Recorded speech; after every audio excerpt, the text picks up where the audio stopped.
오늘 말씀을 묵상하면서 저는 두 가지 큰 기도 제목을 부탁드리려고 합니다. 하나는 오늘 말씀이야말로 성도님들이 저를 위해 기도해 주셔야 된다라는 구절입니다. 제가 엘리와 같이 살아가는 것은 아닐까.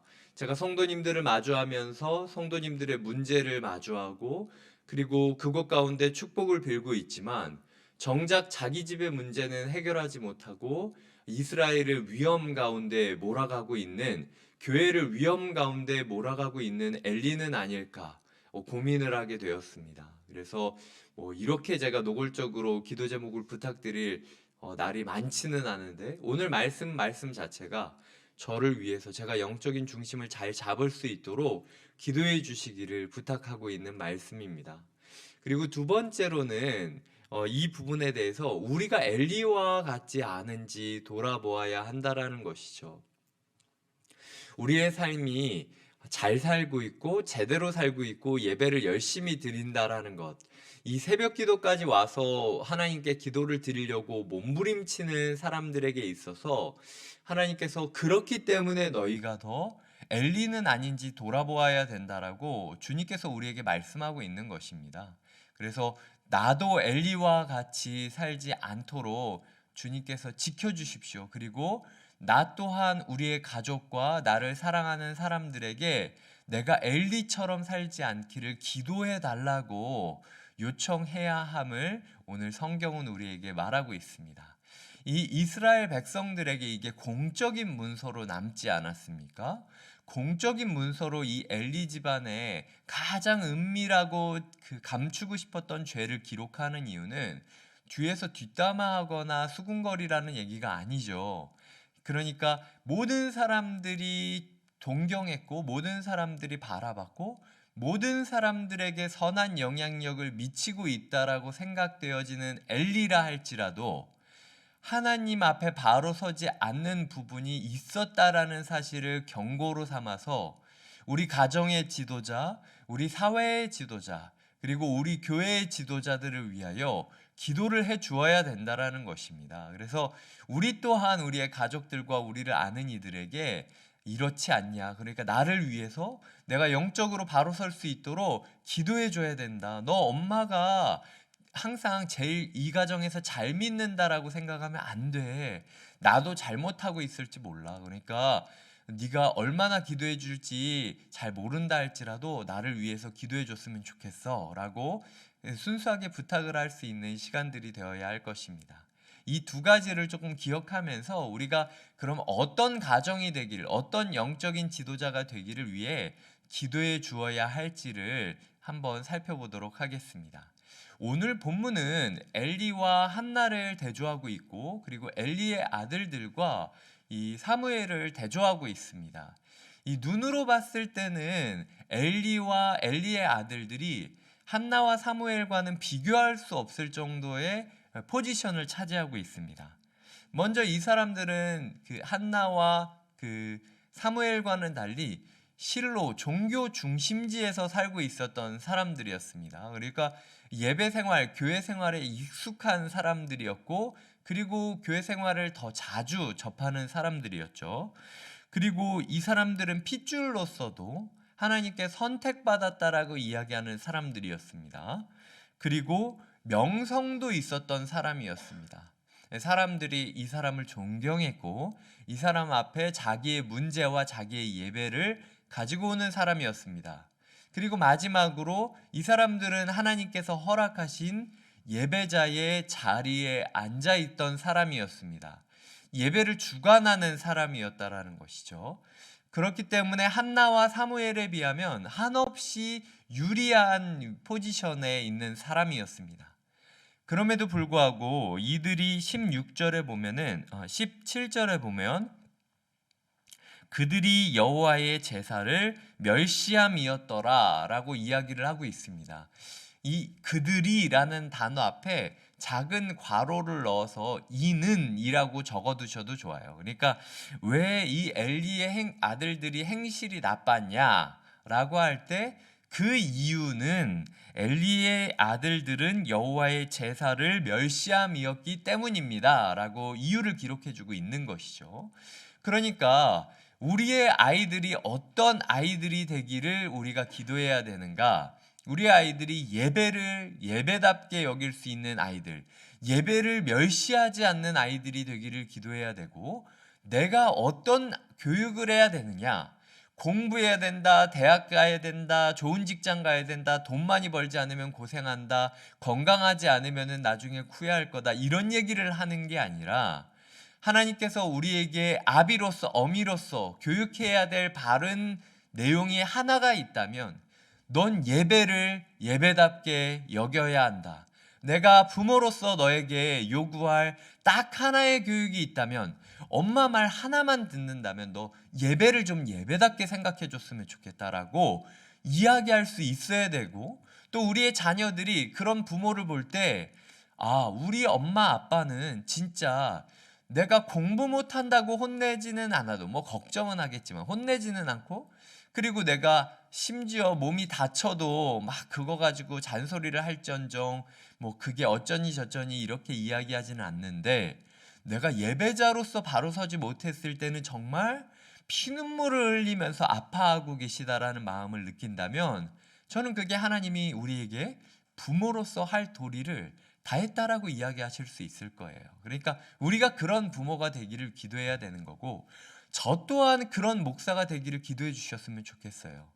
제가 성도님들이 어떻게 되느냐에 따라서 제 신앙생활의 기준과 사역의 기준을 정하는 것이 아니라, 성도님들이 예배자로 바로 서는 것을 볼 수 있다면, 그게 저와 인격적으로 멀어지는 일이 있다 할지라도, 그게 저에게 떡고물이 소위 말해서 적게 오는 길이라 할지라도, 그게 저와 적은 시간 보는 일이라 할지라도 괜찮다라는 거죠. 그런 목사가 되기를 위해서 기도해 주셔야 한다라는 것입니다. 저의 사역의 기준이 제가 얼마나 더 성도님들의 칭찬을 받느냐, 아니면 사람들이 오히려 얼마나 더 나에게 모여서 나에게 복을 구하느냐, 그것도 아니면 내가 얼마나 더 맛있는 고기를 먹느냐로 따지는 것이 아니라, 나에게 찾아오는 성도님 한 분 한 분이 하나님의 예배자로서 하루를 살아갈 수 있고, 하나님의 예배자로서 공적인 예배를 드릴 수 있다면 내 모든 것을 걸어도 좋다라고 생각하는 사역자가 되기를 위하여 기도해 주셔야 한다라는 것입니다. 그렇기 위해서 오늘 우리가 이 마음을 가지고 우리의 가정과 교회를 바라보아야 한다라는 것이죠. 그럼 예배를 예배답게 여기지 않을 때 어떤 모습이 일어나는지 세 가지로 살펴보도록 하겠습니다. 첫 번째로는 13절입니다. 13절에 보면은 3살 갈고리라는 표현이 나옵니다.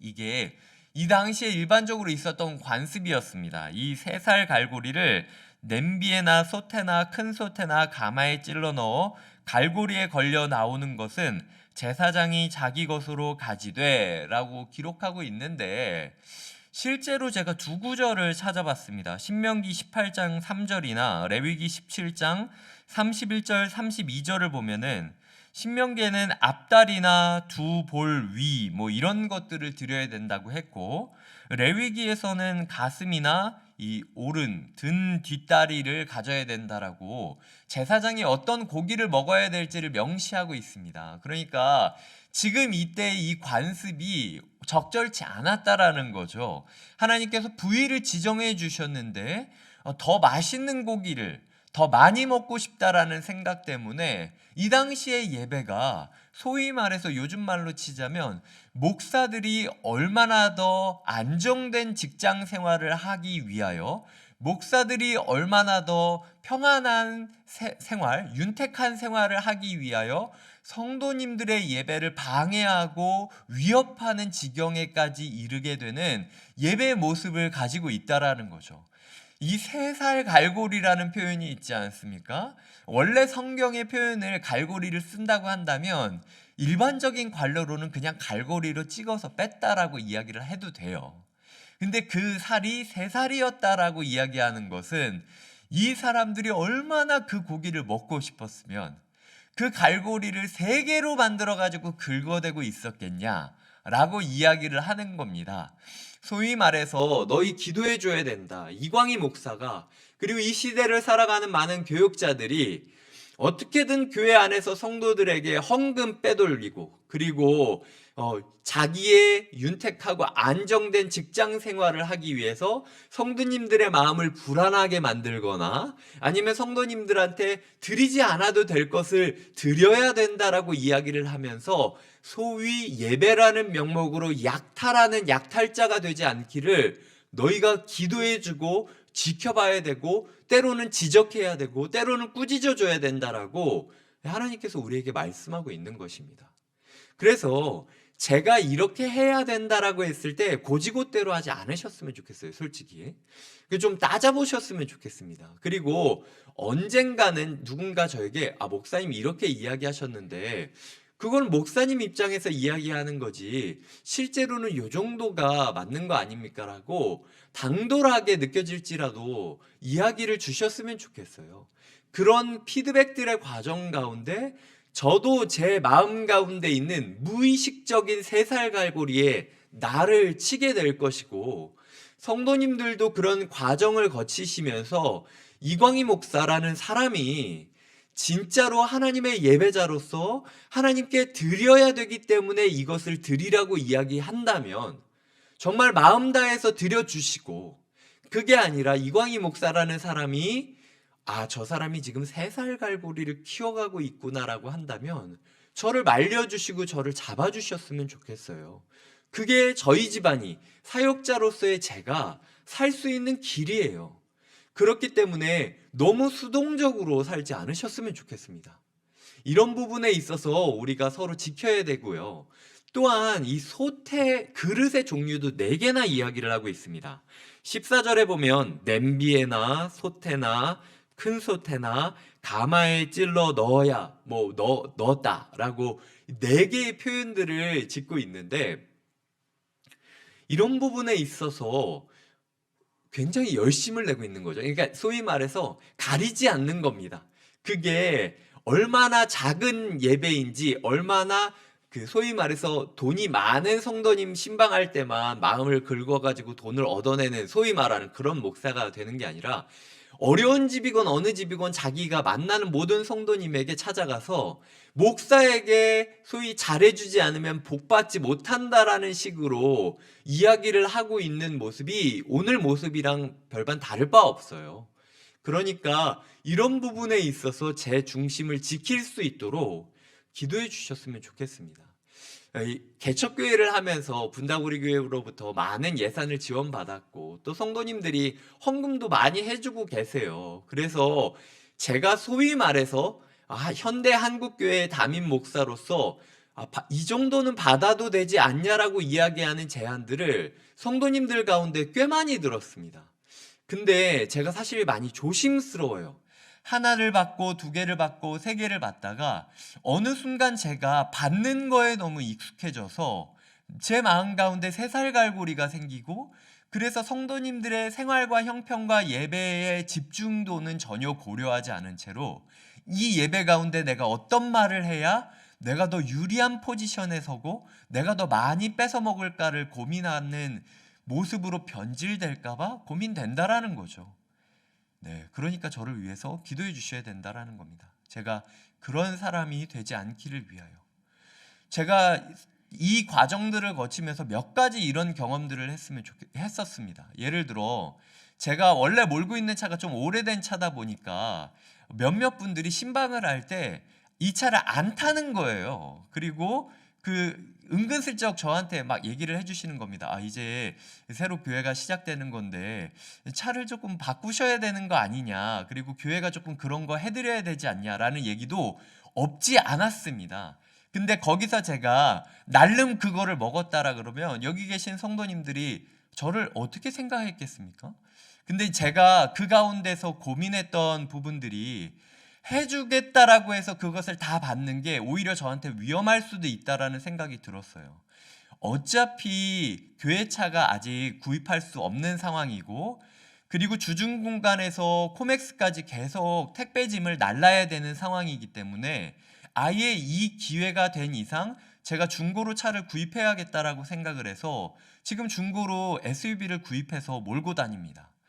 제가 차를 안 바꾸고 몇 년 동안 묵혀두고 계속 그 차를 타면서 신방을 하고 다녔던 것도 제가 화려한 길을 걷지 않겠다라는 제 마음대로, 제 나름대로의 소신이었던 것이고, 제가 이 타이밍에 있어서 차를 바꿔야 된다라고 생각을 했던 것도 이 부분에 있어서 교회의 시험거리가 되고, 제가 그 말에 휘둘려 가지고 어느 순간 유혹에 넘어가려고 하기 전에 제가 나름대로 교회를 위해서, 저를 위해서 조치를 해야만 한다라는 판단이 들었기 때문이에요. 처음에 이 교회가 시작될 때 교역자 컴퓨터에 대한 이야기들이 있었습니다. 이런 부분에 대해서 해줘야 되지 않냐, 뭐 어디까지 해줘야 되지 않냐라는 이야기들이 실제로 운영위원 안에서, 그리고 저희 교회 안에서 이야기가 있었어요. 근데 대부분의 많은 사람들이 제안을 하시길, 담임 목사님은 설교 준비도 하셔야 되고 교회에서 오랜 시간 있어야 되니까 컴퓨터를 교회에서 구입을 해주고, 그리고 일반적인 교육자들은 본인들이 하게 하죠. 아니면은 쓰지도 못할 싼 거를 사가지고 그냥 들고 다니게 하죠라는 의견들이 있었습니다. 제 입장에서 봤을 때는 그냥 성도님들이 그렇게 얘기해 주시니까 그렇게 따르면 되죠. 멋진 컴퓨터 올려다 두고, 거기 멋진 컴퓨터 있으면은 솔직히 뭐 좋은 글이 또 써주실 수도 있을 거예요. 근데 제 마음 가운데 들었던 생각은, 어차피 저는 제 노트북이 있고 설교는 컴퓨터 노트북 성향에 따라서 결정되는 게 아니라 제 영성에 따라서 결정되는 거지 않습니까? 그러니까 저에게는 오히려 그 컴퓨터가 필요 없고, 지금 우리 교육자들은 영상으로 주일학교 아이들이나 청년들한테 편집도 해줘야 되고 뭐 작업도 해야 되고 예배 때 PPT나 이런 것도 올려야 되는데, 오히려 저보다는 저희 교육자들이 더 필요한 것 같은 거예요. 그래서 우리 교회는 시작할 때 담임 목사는 컴퓨터가 없고, 그리고 교육자들은 컴퓨터를 지급해주고, 그것도 그냥 지급해준 게 아니라 운영위원분들이 동의해 주셔서 정말로 사용할 수 있을 만한 적절한 노트북, 그리고 가장 좋다라고 생각하는 그런 컴퓨터를 지급받아서 사용하기 시작했습니다. 저는 이런 제 마음의 중심이 제 사역이 끝나는 때까지 이어지는 게 성도님들이 저를 위해서 기도해 줘야 되는 기도 제목이라는 생각이 들어요. 이 부분들을 성도님들이 기도해 주셨으면 좋겠고요. 그리고 중요한 건 우리가 어떤 부모가 될지에 대해서도 고민을 해야 된다라는 겁니다. 이 엘리라는 사람이 이 아이들을 방치하고 있었다라는 거죠. 그냥 방치를 했던 건 아닙니다. 17절에 보면은 이 소년들의 죄가 여호와 앞에 심히 컸다라고 이야기를 합니다. 뭐 저를 봐주시면 좋겠어요. 제사장이 되려면 나이가 30살이 돼야 돼요. 근데 지금 소년이라고 성경이 기록하고 있습니다. 이 소년이라고 기록한 게 두 가지 의미가 있는데, 첫 번째 의미는, 야, 얘네가 나이가 30이 돼서 지금 제사장으로 일하고 있는데도 영적인 어린아이에 있을 때까지 대제사장이었던 네 아버지는 뭐라고 있었니? 라는 책망의 메시지고, 그리고 두 번째는 소년이라고 하는 뜻은 이스라엘에서 이때에 제자라는 뜻이랑도 일맥상통했습니다. 제자라는 말로도 쓰였어요. 그러니까 이 소년들은 네 아들뿐만이 아니라 너의 제자이기도 한 아이들이었는데, 너 아비로서의 책무를 버렸을 뿐만 아니라 대제사장으로서의 책무 또한 버린 거 아니냐라고 이야기를 하고 있다라는 거죠. 우리가 우리 아이들을 바라볼 때 그냥 내 아이를 키우는 부모로서의 책임도 있지만 영적인 스승으로서의 책임도 있다라는 거예요. 그렇기 때문에 이 아이가 30이 넘었는데 너 지금 뭐 하고 있니? 이 아이가 만 18세 이상이 되어 성인이 되었는데도 너 지금 아이를 영적인 아이로 만들고 있지 않니? 우리는 나중에 보지 않습니까? 그래서 이 가문이 어떻게 끝이 났는지. 너 그렇게 되기 전에 어서 이 아이에게 예배를 가르쳐야 된다라고 하나님께서는 말씀하고 계시는 거예요. 그렇다면 어떤 마음으로 해야 예배를 가르치느냐? 엘리와는 달리 한나는 1년에 한 번밖에 아들을 볼 수 없었습니다. 그러니까 오랜 시간 동안 24시간 아들들과 함께 있었던 게 아니에요. 그런데 한나가 사무엘을 잘 키웠다라고 이야기하는 근거가 있는데 19절입니다. 그녀가 올라갈 때마다 작은 겉옷을 지어다가 그에게 주었더니, 이 작은 겉옷이라는 게 요즘 유아복처럼 기성품이 있는 게 아닙니다.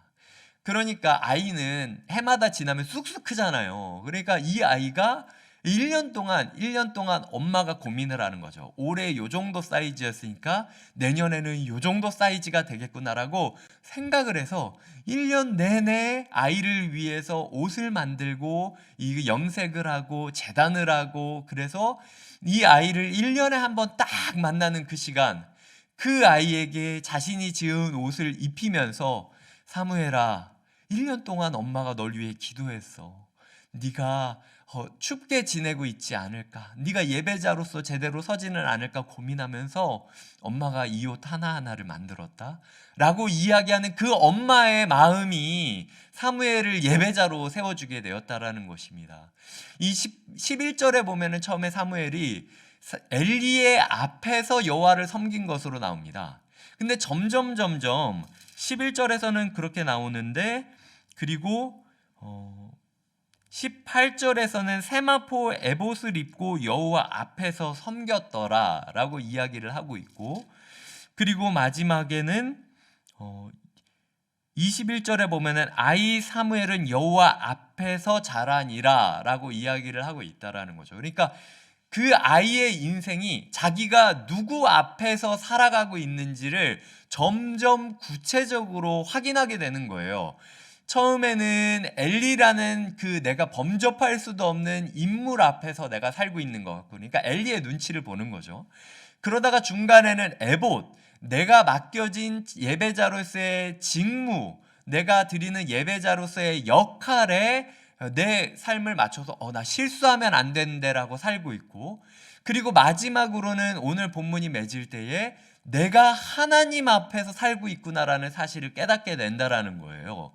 이렇게 참 예배자로서 살아가고 있는 사무엘이 어디로 인해서 태어났다라고 본문이 기록한다고요?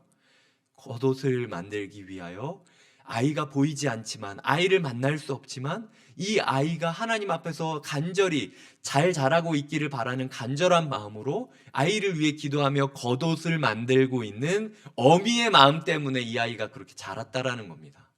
부모로서 아이의 24시간 옆에 있을 수 없다라는 걸 인정해야 돼요. 그리고 부모로서 아이의 24시간 옆에 있지 않다라는 것을 당연히 여기고 오히려 그것을 하나님 앞에 기뻐해야 돼요. 하나님, 나의 트라우마, 나의 악영향이 아이에게 주어지는 게 아니라 이 아이가 엄마인 나, 아빠인 내 앞에서 살지 않고 하나님 앞에서 살게 해주시옵소서라고 기도해야 된다라는 거죠.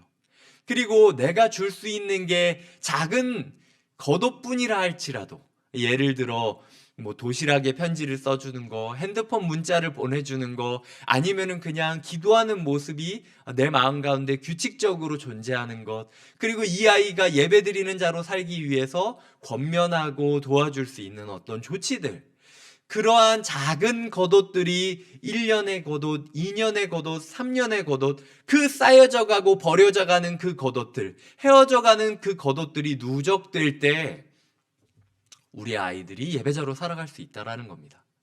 말씀을 맺겠습니다. 오늘만큼은 제가 엘리가 아니라 사무엘로 살 수 있도록 기도해 주셨으면 좋겠어요. 사역의 시작이기 때문에 긴장이 바짝 들어가 있습니다, 제가. 그래서 지금은 괜찮아 보이실 거예요. 하지만 엘리가 처음부터 그런 모습이 있겠습니까? 엘리가 시간이 지나면서 만성적으로 하나둘씩 긴장감을 놓다 보니까 그렇게 됐겠죠. 제가 하나님 앞에서 영적인 살을 쳐내고 갈고리를 쳐내고 그저 하나님이 주신 것에 자족하는 법을 배울 수 있기를 기도해 주시기 바랍니다. 그리고 제 마음 가운데 성도님들을 큰 그릇이냐 작은 그릇이냐, 얼마나 빼먹을 수 있는 그릇이냐라고 평가하는 게 아니라 순수하게 한 영혼 한 영혼으로 평가할 수 있도록 저를 위해서 기도해 주셨으면 좋겠어요. 나아가 우리 또한 엘리가 아니게 되기를 기도 제목을 부탁하는 하루가 되면 좋겠습니다. 두 번째로는 우리의 아이들이 사무엘이 되었으면 좋겠다라고 기도해 주셨으면 좋겠습니다.